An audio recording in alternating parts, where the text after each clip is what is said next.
Righto team, here it is. Suzuki has just announced their all new, and I mean all new, V-Strom DL800DE.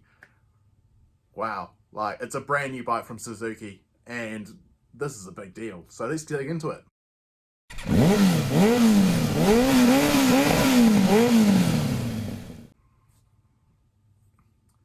Yes, so last night at EICMA in Milan, biggest motorcycle show in the world, Suzuki debuted two new bikes, the V-Strom 800DE and the GSX 8S.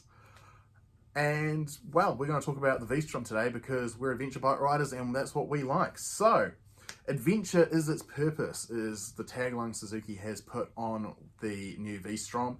And when you look at the bike, it does mean a bit of business, particularly when it comes to tour-up touring and adventure touring.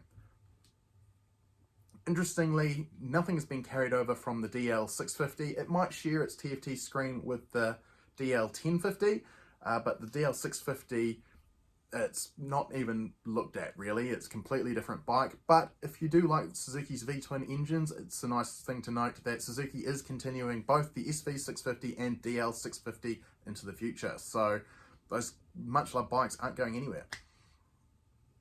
At the heart of Suzuki's new 800DE is a brand new parallel twin engine. It is 776 cc's. It's got a 270-degree crank. Wow, that's hard to say. 270-degree crank, and that'll make the bike sort of feel and sound like a V-twin despite being a parallel twin. Power is claimed at 62 kilowatts, which is a little bit over 80 horsepower, and that's backed up by 78 newton meters of torque. I imagine this bike will probably sound quite good with an aftermarket pipe, but it's just been announced, so we don't know what the aftermarket in terms of exhaust is going to look like at this stage. Like the 1050DE, it gets a quick shifter, which is bi-directional, so you can quick shift down, quick shift up as standard, as well as switchable ABS, which, let's face it, that's been a big complaint with Suzuki's V-Stroms in the past. They've not had switchable ABS. The DE models definitely have it, which is great. Fuel range is also important for an ADV bike, and Suzuki's done what they always like to do. They've whacked a whopping great 20-litre fuel tank on top of this bike. So, with a claimed fuel economy of 22.7 kilometers per litre, that puts touring range at over 450 kilometers. Might be a bit more than that. I can't remember what the maths came out as exactly, but let's face it, we don't ever get claimed fuel economy on bikes because we ride them hard. So I'm going to say 450 k's, which, hey, that's plenty. The seat also looks nice and comfy. It's 855 mils high, so it should be pretty attainable for most of us to swing a leg over this bike without feeling like we're sky high. So, suspension. The new V-Strom has 220 mil of ground clearance, a 21-inch front wheel, and sadly, not sadly, depending on your views on tyre choices, it has a 17-inch rear wheel. Both ends are spoked, and yeah, that's going to be kind of interesting.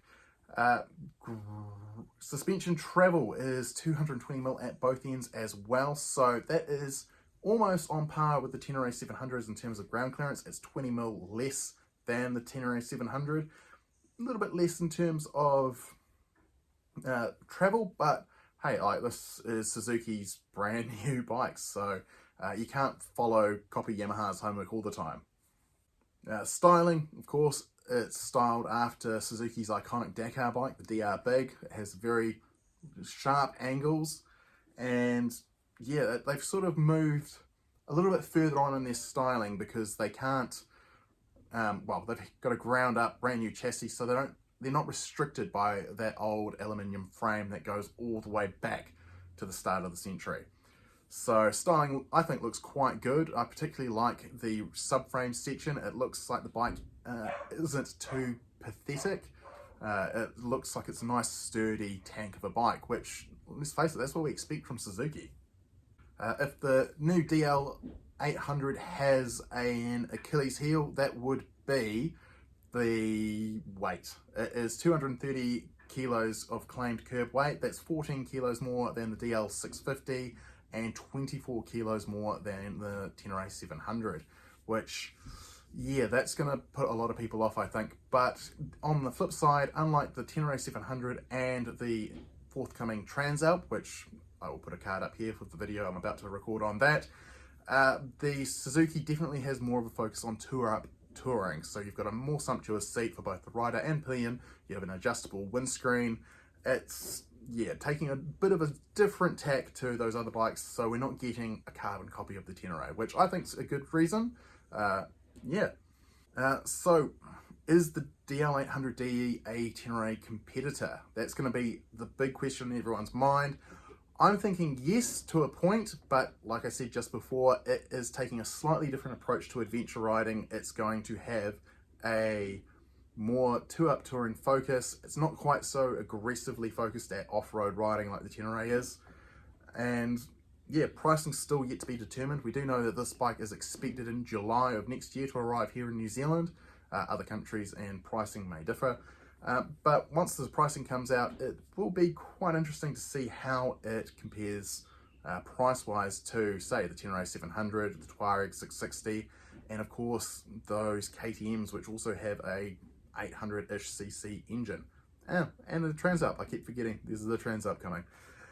It does, however, have more technology than the Tenere, and looking at that seat, I definitely think it's going to be the more comfortable long-range touring bike. It's also got 4 litres more fuel as well, which, hey, if you're into long-range touring, that's going to make a difference. So, what do you guys think? Have Suzuki done what it takes to sort of really put their mark on the middleweight adventure segment? Obviously, pricing is going to dictate a lot on this, but let me know what you guys think. Comment below, let's have a discussion about it. Till then, I'll see you on the next video, so catch you there.